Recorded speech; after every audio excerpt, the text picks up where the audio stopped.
Bismillah. Assalamualaikum warahmatullahi wabarakatuh. Innal hamdalillah nahmaduhu wa nasta'inuhu wa nastaghfiruh wa na'udzu billahi min syururi anfusina wa min sayyiati a'malina. May yahdihillahu fala mudhillalah wa may yudlil fala hadiyalah. Asyhadu an la ilaha illallah wa asyhadu anna Muhammadan abduhu wa rasuluh. La nabiyya ba'da. Di sini saya Nafira Febriani dari program studi bimbingan konseling Islam akan menjelaskan tentang penyandang disabilitas, yang lebih tepatnya adalah tunarungu, untuk melengkapi mata kuliah bimbingan konseling berkebutuhan khusus, yaitu UTS bimbingan konseling berkebutuhan khusus, seperti itu. Oke, selanjutnya. Nah, di sini ada perbedaan antara tunarungu dan tuli, di mana tunarungu dalam Kamus Besar Bahasa Indonesia berarti terdapat kerusakan pendengaran yang dianggap lebih baik, halus, sopan, dan formal. Sementara tuli tidak dapat mendengar karena adanya kerusakan pendengaran dan terkesan lebih kasar. Meskipun demikian, tidak semua yang memiliki kekurangan tersebut tidak mempunyai kemampuan komunikasi yang sama. Seperti itu. Jadi, tunarungu ini itu adalah mempunyai kekurangan pendengaran, tapi mereka masih bisa sedikit, ada yang bisa mereka dengar. Sementara tuli tidak dapat mendengar sama sekali karena adanya kerusakan di bagian dalam si telinga orang tersebut. Oke, selanjutnya ada batasan-batasan tunarungu, di mana batasan tunarungu ini adalah mereka yang kehilangan pendengaran, baik sebagian ataupun semuanya, yaitu hard of hearing ataupun deaf of hearing, yang menyebabkan terganggunya proses perolehan informasi atau bahasa sebagai alat komunikasi, dan juga menyebabkan pendengarannya tidak memiliki nilai fungsional di dalam kehidupan sehari-hari. Dampak tunarungu tersebut berpengaruh dalam kehidupan sehari-harinya, di mana tadi batasan-batasan tunarungu ini dapat mencakup ke dalam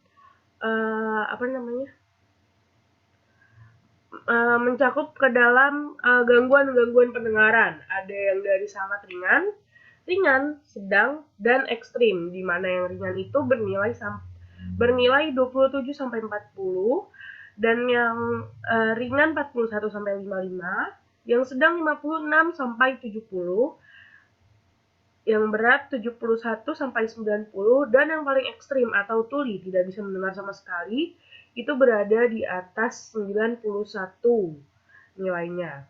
Nah, bagaimana nih untuk batasan-batasan nilai akademiknya? Untuk batasan-batasan nilai akademik,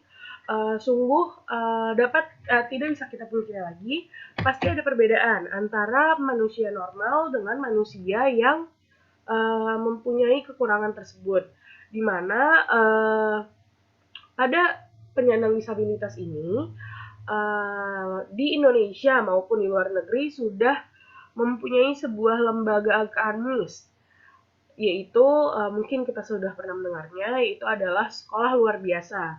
Sekolah luar biasa ini terbagi atas beberapa kode untuk masing-masing penyandang disabilitas, seperti itu. Dan tidak bisa kita pungkiri juga bahwa ada perbedaan di antara pembelajaran yang terdapat di sekolah normal maupun sekolah SLB yang sudah ada. Karena sekolah SLB itu lebih kepada mendidik anak didik tersebut untuk lebih mandiri dan bisa bekerja sendiri untuk kesenjangan kehidupan mereka ke depannya, seperti itu. Oke, selanjutnya. Nah, di sini ada prevalensi tunarungu di Indonesia, di mana menurut World Health Organization atau WHO pada tahun 2019 memperkirakan terdapat 466 juta orang di Indonesia yang mengalami gangguan pendengaran, di mana 34 juta diantaranya merupakan anak-anak.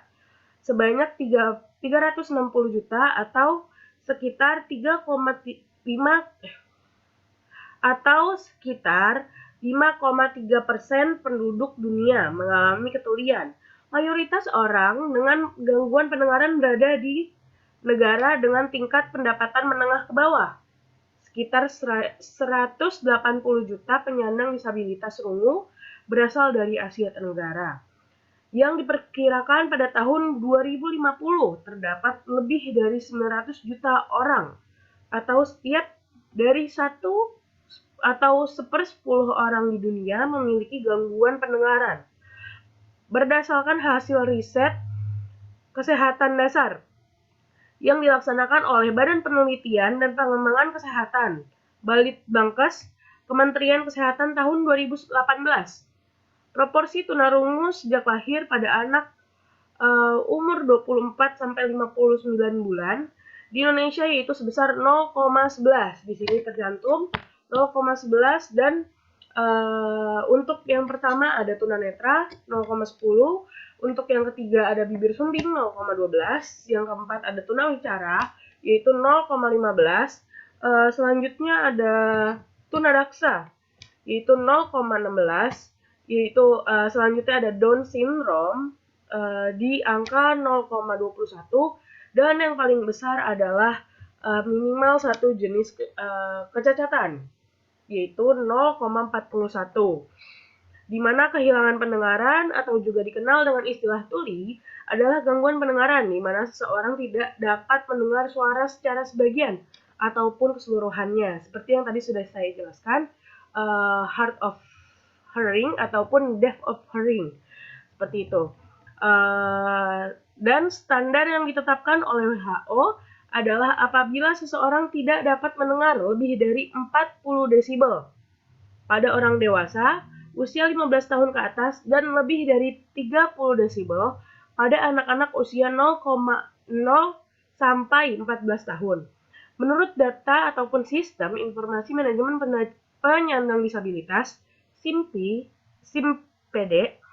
dari Kementerian Sosial diunduh pada tanggal 8 Oktober 2019. Di antara penyandang disabilitas di Indonesia, yaitu terdapat sebanyak 7,03% merupakan penyandang disabilitas rungu. Jadi lumayan besar ya untuk penyandang disabilitas rungu ini yang berada di Indonesia, baik sejak kecil maupun sudah dewasa, seperti itu. Selanjutnya,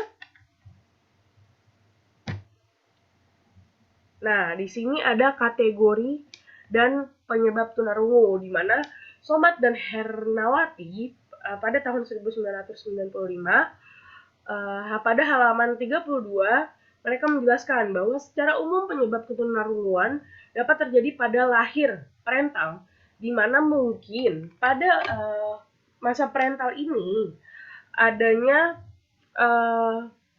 keturunan, baik dari saudara, orang tua, ataupun kakek neneknya yang mempunyai riwayat ketunarungan ataupun disabilitas.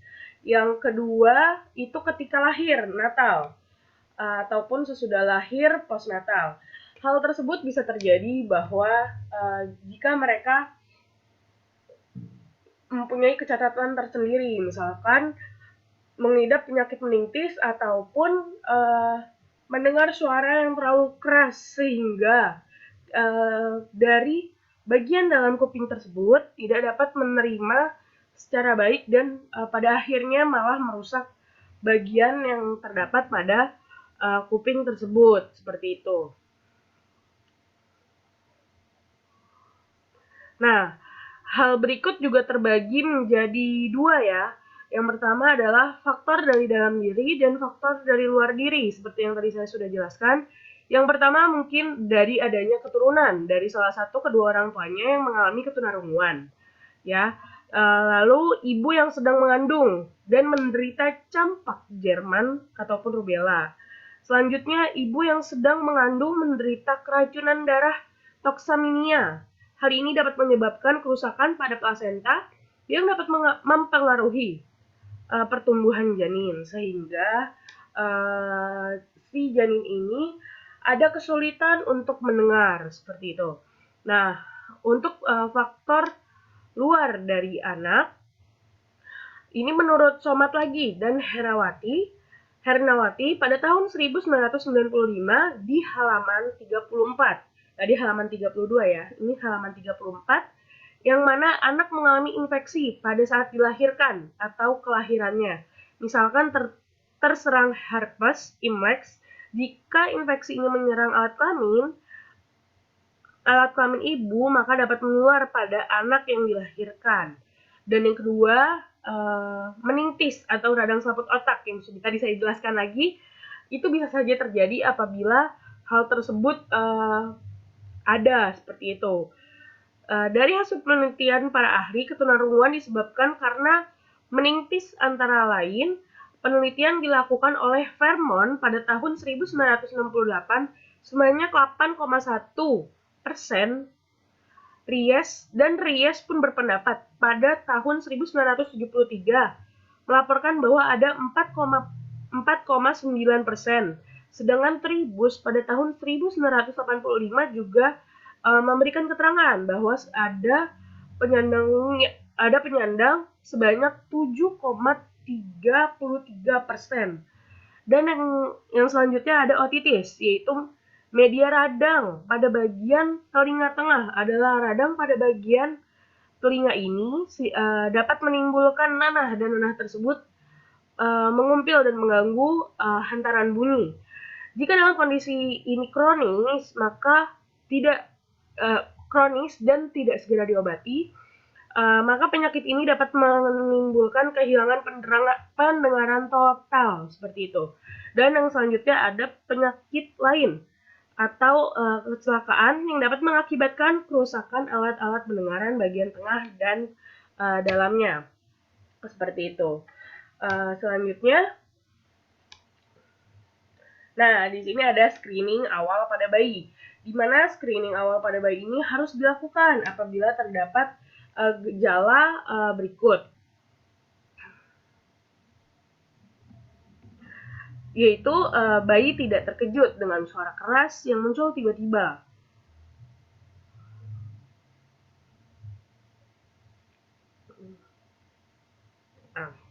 Selanjutnya, tidak mengenali suara orang tuanya pada usia 3 bulan.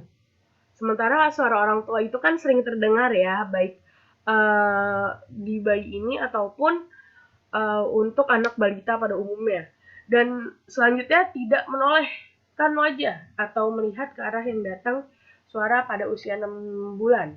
Padahal hal tersebut sangatlah lumrah apabila kita mendengar suara memanggil nama kita ataupun ada suara yang datang keras atau lain sebagainya, maka kita penasaran dong.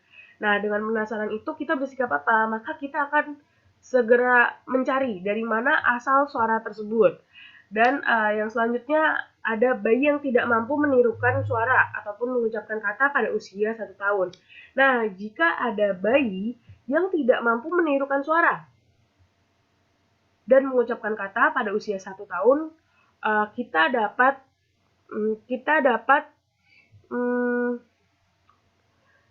dapat melakukan screening untuk bayi tersebut. Karena bayi dengan tunarungu banyak sekali yang tidak terdeteksi sejak dini, akan tetapi si bayi ini akan mengalami gangguan untuk tumbuh kembangnya, terutama dalam aspek bicara ataupun berbahasa. Dampak jangka panjangnya adalah kesulitan anak nantinya pada kehidupan sehari-hari, termasuk saat menempuh pendidikan.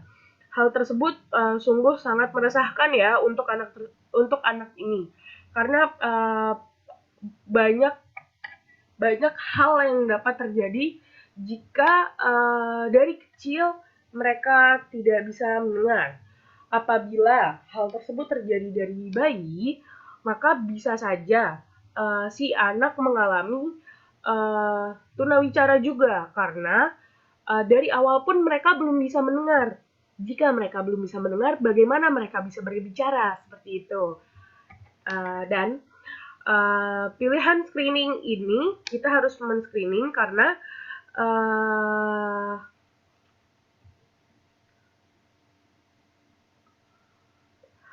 hanya dapat menemukan bayi tuli berat, tetapi tidak dapat mendeteksi gangguan pendengaran ringan atau sedang ataupun tuli unilateral.